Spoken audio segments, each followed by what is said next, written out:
Salut à tous et bienvenue sur AZ237.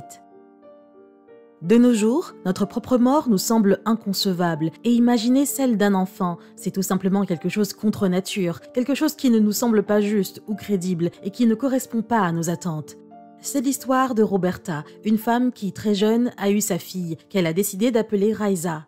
Cette petite fille était le fruit du grand amour qu'elle portait à Miguel, son compagnon bien-aimé. Bien qu'ils soient tous deux très jeunes, ils ont décidé d'émigrer à l'étranger à la recherche d'un meilleur avenir pour leur fille, sans imaginer ce qui leur arriverait. Regardons leur histoire. Mais avant de commencer, voici la question du jour. J'ai une gorge, mais je ne peux pas parler. Je coule, mais ne me noie pas. J'ai un lit, mais je ne dors jamais. Qui suis-je? Donnez-nous votre réponse dans les commentaires. La réponse exacte vous sera donnée à la fin de la vidéo. N'hésitez pas à liker la vidéo pour nous encourager et si vous êtes nouveau sur la chaîne, abonnez-vous et activez la cloche de notification pour ne manquer aucune de nos prochaines vidéos.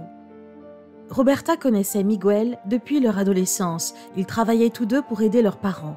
De son côté, Roberta aidait sa mère dans son restaurant et Miguel aidait son père qui avait un petit magasin. Ils allaient ensemble à la même école et de là est née leur proximité. Ils passaient leurs heures de récréation ensemble, ils étaient les meilleurs amis du monde et ils partageaient toujours leurs plus précieux secrets l'un avec l'autre. Au fil des années, l'amitié qu'ils avaient tous les deux s'est transformée en un amour solide, beau, pur et sincère. Lorsqu'ils ont eu 19 ans, ils ont décidé d'avoir une relation officielle et tous deux étaient heureux car l'amour qu'ils avaient construit avait des bases solides. Leurs parents ne se sont pas opposés à cette relation, au contraire, ils les ont soutenus et ont cru que si à un moment donné ils se trompaient, ils seraient toujours là pour les aider. Lorsque la situation économique de leur pays est devenue difficile, leurs parents ont perdu leur entreprise et leurs enfants n'avaient plus que la possibilité de chercher un autre emploi pour aider leurs parents. Les mois ont passé et la situation du pays ne s'améliorait pas quand soudain Roberta surprit Miguel en lui annonçant sa grossesse. Ce n'était pas dans leur plan de devenir parents, mais ils ont décidé de prendre cette nouvelle comme quelque chose de positif, car le fruit du grand amour qu'ils avaient l'un pour l'autre était en route. En apprenant cette nouvelle, leurs parents ont estimé que ce n'était pas le bon moment pour avoir des enfants, et ils l'ont fait savoir au couple, mais cela n'a pas été un obstacle pour eux, car ils étaient déterminés à faire naître cet enfant qui était en route.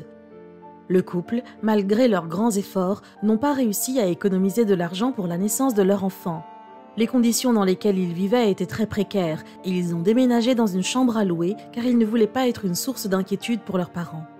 Lorsque Roberta a donné naissance à son bébé, c'était une jolie petite fille qui reçut le nom de Raiza, qui signifie vivre sans souci, et c'est ce qu'ils voulaient pour leur fille, ne pas s'inquiéter pour ce qui arriverait plus tard. Ils voulaient lui forger un avenir prometteur. Ses premiers mois avec ses parents ont été difficiles. Ils ne gagnaient pas assez pour couvrir tous les besoins de leur fille et c'est pourquoi, après avoir beaucoup discuté, ils ont pris la décision d'émigrer dans un autre pays avec leur fille, tout cela uniquement à la recherche d'un avenir meilleur. Miguel avait un contact qui l'aiderait à y parvenir et pour cela, il fallait réunir une certaine somme d'argent pour qu'il puisse partir avec sa femme Roberta et sa fille. Malgré le fait qu'ils travaillaient dur et Roberta aussi, ils ne pouvaient pas obtenir assez d'argent et c'est ainsi qu'ils ont pris la décision de parler à leurs parents afin d'obtenir un prêt de l'argent dont ils avaient besoin et que lorsqu'ils parviendraient à s'installer, ils rembourseraient chacun de leurs parents jusqu'au dernier billet emprunté. Leurs parents n'étaient pas d'accord avec ce qu'ils prévoyaient de faire, mais ils ont décidé de les soutenir en leur prêtant l'argent afin qu'ils puissent avoir la possibilité de partir. Ils avaient déjà tout préparé pour commencer une autre vie. Ils ont réussi à migrer vers un autre pays en toute sécurité. Miguel a commencé à chercher du travail et en a trouvé. Bien qu'il n'avait pas fait d'études supérieures, il a obtenu un emploi d'ouvrier du bâtiment très bien rémunéré. Tout semblait indiquer que sa vie et celle de sa famille s'amélioraient. La petite Raiza grandissait de plus en plus. Lorsqu'elle a eu 2 ans, sa mère Roberta a décidé de commencer à travailler afin de générer plus de revenus pour le foyer. Le matin, elle déposait Raiza dans une crèche près de son travail de coiffeuse. Le revenu économique du foyer s'est considérablement amélioré. D'autre part, Miguel était bien payé dans son travail et Roberta bénéficiait d'un salaire fixe qui l'aiderait à économiser pour créer plus tard sa propre entreprise. Cependant, la petite Raiza commença à avoir des attitudes étranges. Elle n'avait plus le même appétit qu'avant et surtout, elle ne voulait même pas sortir du lit. Sa mère pensait qu'elle allait bientôt tomber malade, alors elle n'en tint pas compte. Les jours passaient et l'attitude de la petite fille était toujours la même.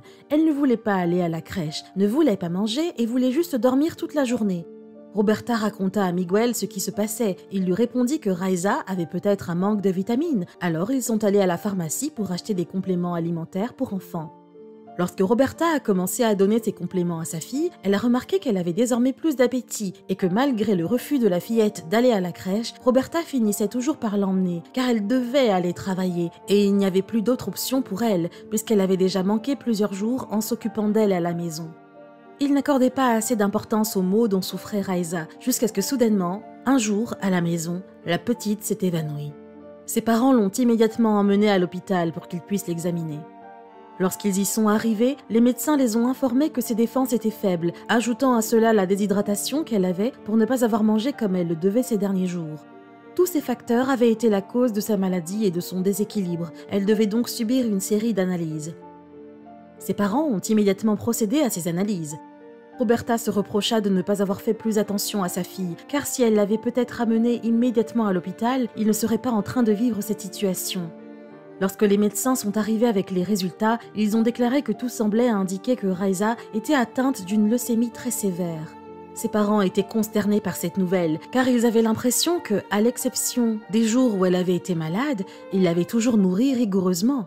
Les médecins ont répondu qu'il ne s'agit pas seulement d'un manque de nutrition, et selon ce qu'ils leur ont dit, il est très probable que Raiza ait un déficit immunitaire, pour lequel ils ont indiqué une série de traitements pour l'aider à se rétablir rapidement. À cause de cela, Roberta a décidé d'arrêter de travailler pour se consacrer entièrement à sa fille et Miguel continuait à travailler pour subvenir aux besoins de sa famille. Roberta amenait régulièrement la fillette aux séances qu'elle suivait à l'hôpital, espérant qu'elle réagirait de manière satisfaisante. Elle est devenue très rigoureuse dans son alimentation, mais surtout, elle lui donnait beaucoup d'amour et de compréhension pour pouvoir l'aider à faire face à tous les moments tragiques qu'elle traversait.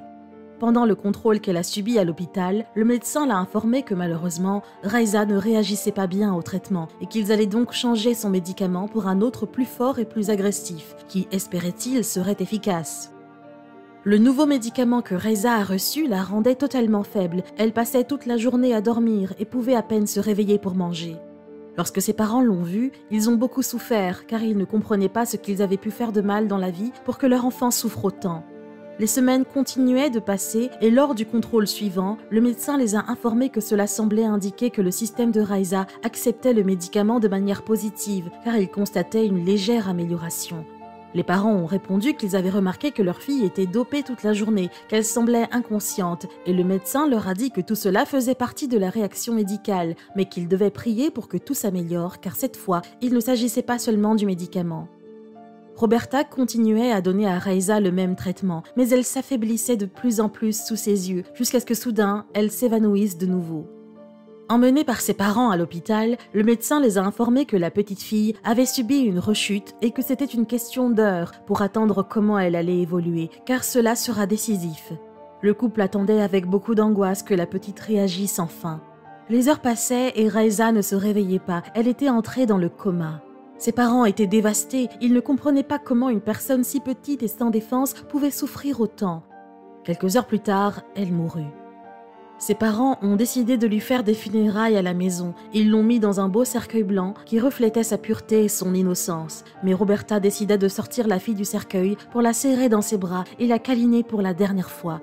Elle ne pouvait pas être séparée de son enfant une nouvelle fois et surtout, elle voulait réchauffer son petit corps froid. Miguel, voyant cette scène déchirante, s'est assis à côté de Roberta et l'a serrée dans ses bras. Il essayait de lui faire ressentir tout l'amour possible, mais Roberta se blâmait pour ce qui s'était passé. Elle estimait que si elle avait emmené sa fille se faire examiner immédiatement, il ne serait pas en train de vivre cette situation difficile. Miguel lui fit comprendre qu'elle n'avait rien à se reprocher, car ils avaient fait l'impossible pour sauver la fillette. Le lendemain, ils ont enterré la petite Raiza, et avec elle, le cœur de sa mère adorée, Roberta. Face à la mort d'un enfant, il y a toujours un sentiment d'avoir échoué, peut-être d'avoir été abandonné, mais ce type de deuil dure généralement plus longtemps que les autres. On pense que cela est dû au grand impact émotionnel que ce type de décès provoque chez les individus, car il ne s'agit pas seulement de la perte d'un être cher, mais aussi d'une perte d'identité. Un aspect dont il faut tenir compte est d'affirmer le fait que surmonter la mort d'un enfant est presque impossible. L'amour inconditionnel pour eux ne disparaît jamais, l'amour ne meurt jamais. Nous espérons que cette histoire vous a laissé un message agréable, surtout peut-être qu'elle a pu vous aider à savoir ce que l'on peut ressentir face à la perte d'un être cher par d'autres personnes qui ont vécu un moment difficile comme Roberta et Miguel. Quelle est votre opinion au sujet de cette histoire? Dites-le nous dans les commentaires. Et maintenant, la réponse à la question du jour. Une rivière. Bravo à tous ceux qui ont trouvé la bonne réponse. Nous voici arrivés au terme de cette vidéo. Merci de l'avoir regardée jusqu'à la fin.